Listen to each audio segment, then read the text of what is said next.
bumili ng cake, ay ice cream. Yan, ice cream. Anay, kainin mo itong ice cream. Kunin mo. Kunin mo yung kutsara mo.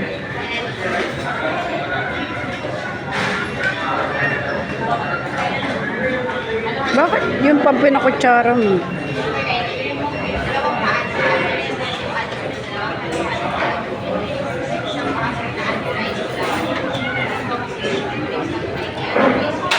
Bago magpa-laboratory si nanay, maghahalo-halo muna.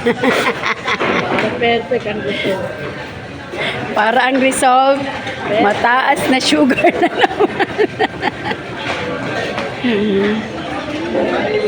Banding sila.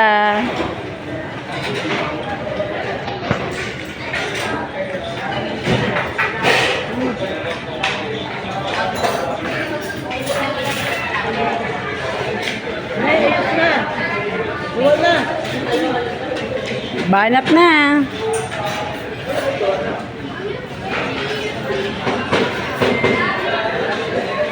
Subuhan ka na.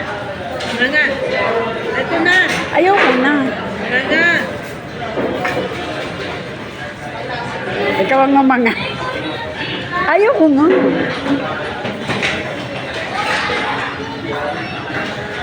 Ang dalawang mataas ang sugar ay nakahalo-halo. Good luck sa laboratory nyo. Alam ko lang eh. Pinaghahatian ng halos. Hindi sila pwedeng tigisan ng halo-halo. Amer eh.